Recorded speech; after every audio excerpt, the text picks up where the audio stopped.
વડોદરા મહાનગરપાલિકા દ્વારા સિક્યોરિટીના કોન્ટ્રાક્ટરોને કરોડો રૂપિયા ફાળવવામાં આવે છે, ત્યારે સિક્યોરિટી એજન્સીઓ દ્વારા ભ્રષ્ટાચાર જોવા મળી રહે છે. વડોદરા મનપા દ્વારા સિક્યોરિટી એજન્સીઓને કરોડો રૂપિયા ચૂકવવામાં આવે છે, પરંતુ ગ્રાઉન્ડ ઝીરો પર હકીકત કંઈ અલગ જ છે. આપના લોકસભાના પ્રમુખ વિરેન રામી અને તેમની ટીમ દ્વારા હરણી લેક ઝોન, હરણી ગાર્ડન અને મોટનાથ મહાદેવ સ્મશાનમાં જનતા રેડ કરવામાં આવી હતી. જનતા ટેક્સના 39 કરોડ ક્યાં જાય છે? સિક્યોરિટીના નામે માત્ર કાગળ પર માણસો બતાવીને ભ્રષ્ટાચાર થઈ રહ્યો છે. સિક્યોરિટી વડા મેકવાન સાહેબ અને એજન્સીઓ મિલીભગત કરીને પોતાના ખિસ્સા ભરી રહ્યા છે. અમે આજે પુરાવા સાથે આ ભ્રષ્ટાચારનો પર્દાફાશ કર્યો છે. સવાલ એ ઊભો થાય છે કે શું મનપા કમિશનર આ ગંભીર ભ્રષ્ટાચાર સામે તપાસના આદેશ આપશે કે પછી સિક્યોરિટીના નામે जनता नाणा आम ज वेड़फाता रहशे? कोई साइन नहीं है। आपका साइन नहीं करते हो आप? अच्छा, आप कभी साइन नहीं करते हो तो कितने आदमी आपके यहाँ है? सच बोल देना, जो है वो सही बताना। देखो सर, मेरे को तो 5 बताए हैं। 5 बताए, लेकिन करते हो आप एक ही? तो इसमें एक देवेंद्र है। अच्छा, ठीक है, वो यहीं कहीं होंगे। अच्छा, तो एक मैं हूँ। बस 2 आदमी हो? ठीक है, और एक आदमी तो देवेंद्र तो है नहीं अभी। वो यहीं कहीं होंगे सर। अच्छा, 5 की ड्यूटी है, 2 आदमी काम करते हो, बाकी साइन वाइन करवाते हो कोई? नहीं, कोई साइन नहीं होती। साइन नहीं होती है? नहीं होता सर। साइन कोई जगह नहीं होता, आपका भी नहीं करते हो? साइन नहीं करते हो? नहीं होता सर। अच्छा, यहाँ पर कोई साइन वाइन कुछ करवाता नहीं आपके साथ में? अटेंडेंस आपकी आपकी अटेंडेंस जो होती है ना, हाँ। वो साइन करवाते हो यहाँ पर कोई? वो हमसे नहीं, कोई नहीं करवाता सर। अच्छा, आपको सैलरी क्या देते हैं? मेरे को 8,000 देते हैं। हाँ, आपको 8,000 देते हैं? आपको आपको सही बोलना। हमारा 8 घंटे का वही 12,000 कुछ रुपए है सर।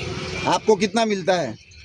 વડોદરા મહાનગરપાલિકા એટલે જાણે ભ્રષ્ટાચારનો અડ્ડો બની ગયો હોય અને જે રીતે આંખે પાટા બાંધીને માનનીય કમિશનર શ્રી એમને કાંઈ દેખાતું નથી એટલે જનતાની આત્મા જાગી ગઈ અને જનતાએ આજે રેડ કરી છે કે સિક્યુરિટી એજન્સીમાં થતા જે ભ્રષ્ટાચાર છે 1300 જેટલા સિક્યુરિટી ગાર્ડનો પગાર લખવામાં આવે, પગાર ચૂકવવામાં આવે, માત્ર 800 જેટલા સિક્યુરિટી કામ કરે અને 500 જેટલા સિક્યુરિટીના પૈસા આ મેકવાન સાહેબ, જે સિક્યુરિટીનો હેડ મેકવાન સાહેબ છે ને, એ પૈસા લઈ જાય.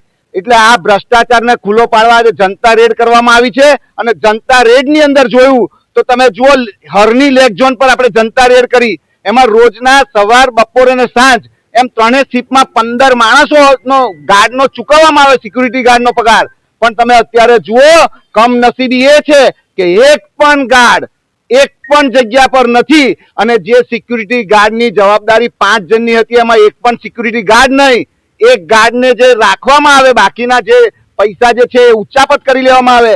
અત્યારે સિક્યુરિટી ગાર્ડ અહીંયા આવીને સૂઈ ગયો છે. તમે વિચાર કરો, એક સિક્યુરિટી ગાર્ડ જ્યાં હરની લેક ઝોનની અંદર 12 જેટલા શિક્ષકો અને 12 જેટલી નાના નાના ભૂલકાઓ અને 2 જેટલા શિક્ષકો જ્યાં મૃત્યુ પામ્યા છે, એ જગ્યા પર બહારની બાજુ સિક્યુરિટી આજે એક પણ નથી.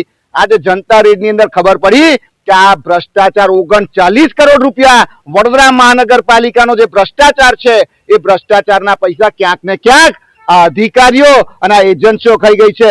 240 જેટલી નોટિસો આપી, 240 નોટિસો, પણ એક પણ નોટિસની અંદર ના તો પૈસાનું ચૂકવણું કરવામાં આવ્યું છે, લેવામાં આવે છે, ખાલી માત્ર કાગળ પર લઈ લેવાનું. કોઈ જગ્યાઓ ભ્રષ્ટાચાર દેખાય એટલે કાગળ પર પોતાની છટકબારી કરી દે છે. પણ ધ્યાન રાખજો, આજ અમે મેકવાન સાહેબને કહેવા માંગીએ છીએ કે આ તમારો ભ્રષ્ટાચાર આજે પાપ જે છે ને એ છાપરે ચડીને પોકાર્યું છે.